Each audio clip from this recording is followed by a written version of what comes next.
बिस्मिल्लाहिर्रहमानिर्रहीम, अस्सलाम वालेकुम। मैं हूं मखदूम शहाबुद्दीन। 7 जुलाई 2025 सोमवार का दिन।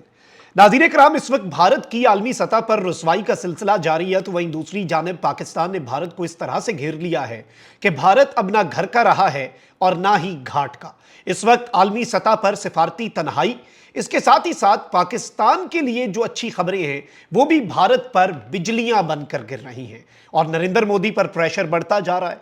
अब ये जो हालिया ब्रिक्स समिट में डेवलपमेंट हुई है, उसमें एक जानिब तो जो ब्रिक्स समिट के मुमालिक हैं, उन्होंने नरेंद्र मोदी जो है उसके साथ जो हाल किया नरेंद्र मोदी का, वो इसे आइंदा आने वाले सालों में याद रहेगा।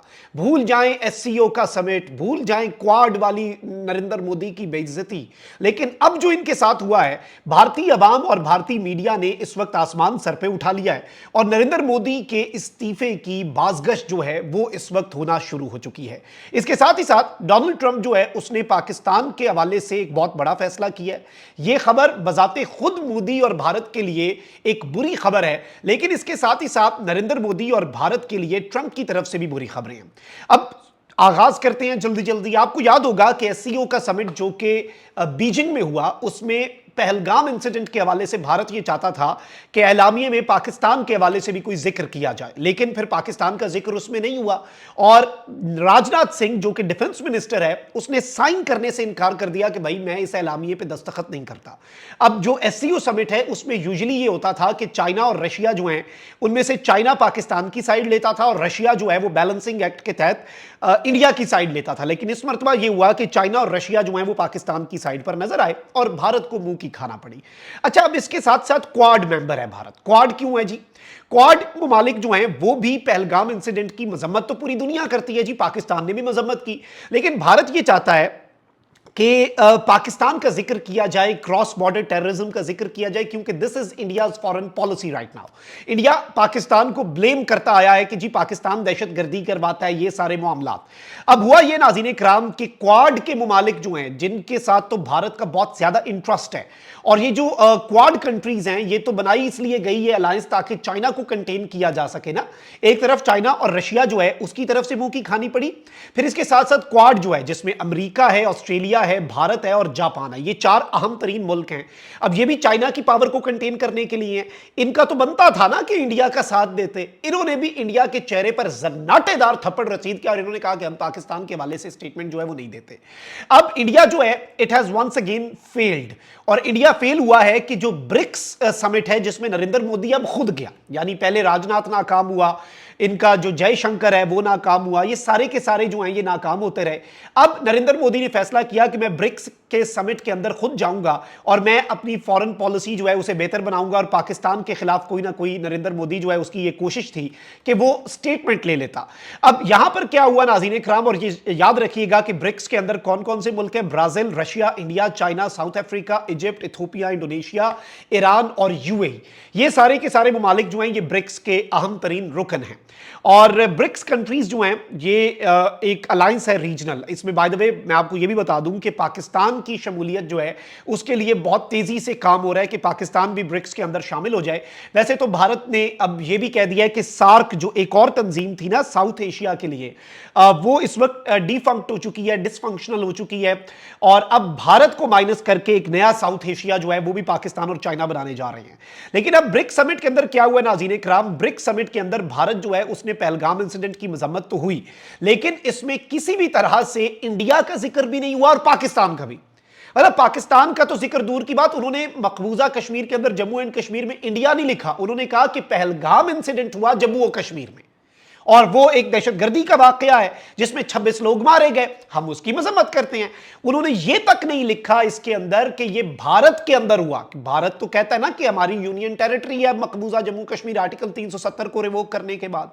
अब मोदी के चेहरे पे इतना जन्नाटेदार थप्पड़ जो है वो ब्रिक्स ममालिक ने रसीद किया है कि भारत की फॉरेन पॉलिसी पहले जिस मकाम पे थी ना उससे भी ज्यादा रगड़ी गई। पहले तो ये समिट्स करवा रहे थे मकबूजा कश्मीर के अंदर पता नहीं क्या कुछ, अब इन्होंने ये तक नहीं मेंशन किया कि मकबूजा कश्मीर जो है वो भारत के अंदर है, और काउंटर टेररिज्म स्ट्रैटेजी और बाकी चीजों की बात कर दी, मजम्मत हो गई, सब कुछ हो गया, लेकिन पाकिस्तान के हवाले से जिक्र भारत नहीं करवा पाया। इनडायरेक्टली भी क्रॉस बॉर्डर टेररिज्म जो इंडिया का एम था कि इसमें वो करवाए, वो नहीं करवा पाया। यहां तक कि मकबूजा कश्मीर को इंडिया का हिस्सा भी इंडिया नहीं कहलवा पाया। और इससे भी ज्यादा बुरा इंडिया के साथ क्या हुआ है, जिसपे हंसी भी आती है, थोड़ा सा अफसोस भी होता है। ना खुदा ही मिला ना विसाले सनम, ना इधर के रहे ना उधर के रहे। एक जानिब इंडिया साउथ एशिया में अपनी साख खो बैठा, अपना मकाम खो बैठा। एससीओ शंघाई कॉरपोरेशन ऑर्गेनाइजेशन, जिसमें सेंट्रल एशियन स्टेट्स हैं, वहां पर इंडिया अपनी पोजीशन खो बैठा। ब्रिक्स के अंदर पाकिस्तान नहीं है, फिर भी वहां पर पाकिस्तान के डंके बज गए, वहां से हार गया जी। इस रीजन के अंदर इंडिया तबाह, क्वाड से ये स्टेटमेंट लेने में नाकाम रहा। अब इंडिया के पास वाहिद आसरा क्या है? वेस्ट है। वेस्ट को दिखाया जाए कि जी चाइना है, वेस्ट को दिखाया जाए रशिया है, इनकी पावर कंटेन, यहां पर रीजन, ये वो फलां ढिमका।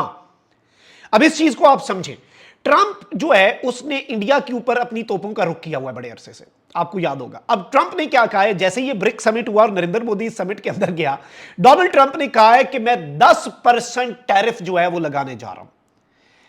10% टैरिफ जो है वो मैं ब्रिक्स की सारी कंट्रीज पे लगाऊंगा, पाकिस्तान नहीं है इसमें। 10% एक्स्ट्रा, जो ऑलरेडी टैरिफ है ना, ट्रेड वॉर जो ट्रंप की चल रही है। ट्रंप ने कहा ये अमेरिका को माइनस करने की जितनी तंजीमें है ना, मैं अब इसमें, चाइना तो पहले जूते की नोक पे रखता है अमेरिका की जो टैरिफ है उन्हें, रशिया पहले ही सैंक्शंस हैं, ईरान को वैसे ही फर्क नहीं पड़ता, वो तो पहले ही फेस कर रहे हैं ना। इंडिया जो अमेरिका के साथ प्यार की पिंगे बढ़ाता है, ब्रिक्स कंट्रीज में सबसे ज्यादा इंपैक्ट डोनाल्ड ट्रंप के इस ऐलान का इंडिया पे होगा। यानी आप बेचारों की सिचुएशन को समझे। ब्रिक्स समिट में गए कि पाकिस्तान के खिलाफ स्टेटमेंट लेंगे, ब्रिक्स वालों ने जूते मारे, उनकी तरफ से इन्हें मुंह की खानी पड़ी। इसके साथ ही साथ आप ये देखें कि अमेरिका ने इस समिट में बैठने की वजह से कहा 10% मजीद टैरिफ लगा रहा हूं, ट्रंप ने कहा। इससे पहले ट्रंप कह चुका है एप्पल का प्लांट नहीं लगेगा, टेस्ला का नहीं लगेगा, सैमसंग का नहीं लगेगा, मैं ड्यूटीज लगाऊंगा। इंडिया की मैशत के मैं समझता हूं वेरी हुआ पड़ा है डोनाल्ड ट्रंप, दुश्मन हुआ पड़ा है। लेकिन इसके साथ अब खबर लें आप, और ये बहुत इंपॉर्टेंट खबर है पाकिस्तान के लिए। पाकिस्तान का एक वफ्द जो है, डोनाल्ड ट्रंप ने कहा कि मैं तमाम तर ममालिक जो है उनके साथ जो ट्रेड है और टैरिफ है उसके लिए दोबारा से निगोशिएशंस होंगी। हर मुल्क का वफ्द जो है वो जा रहा है अमेरिका और डिस्कशंस हो रही हैं। पाकिस्तान का जो वफ्द है उसकी जो डिस्कशंस हुई हैं, ये इंडिया के लिए इत्तला अर्ज है कि पाकिस्तान और अमेरिका जीरो टैरिफ पे जाने लगे हैं। इसके साथ साथ क्रिप्टो करेंसी जो है, इसके मामले में पाकिस्तान ने, आईटी का जो बूम था ना वो पाकिस्तान ने मिस कर दिया, इंडिया उसमें ऊपर चला गया, लेकिन अब वो दौर चला गया। अब दौर आ गया है क्रिप्टो का। अब इस क्रिप्टो के बूम में पाकिस्तान जो है उसने बहुत आगे कदम उठाए, यहां तक कि डोनाल्ड ट्रंप की जो फैमिली है, उसका जो बिजनेस है, उसकी जो कंपनीज हैं, उन्होंने भी पाकिस्तान की गवर्नमेंट के साथ इलाहा किया।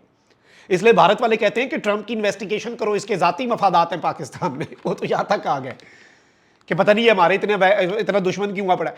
अब भारत के लिए इत्तला अर्ज है कि उस पर तो 10% एक्स्ट्रा टैरिफ है ट्रंप की तरफ से। एक और बुरी खबर है, पाकिस्तान के साथ बहुत सी चीजों के ऊपर अमेरिका जो है वो डील्स करने जा रहा है, और ट्रेड का एक बहुत बड़ा एग्रीमेंट जो है उसकी अनाउंसमेंट भी अमेरिकन प्रेसिडेंट डोनाल्ड ट्रंप की तरफ से होने जा रही है।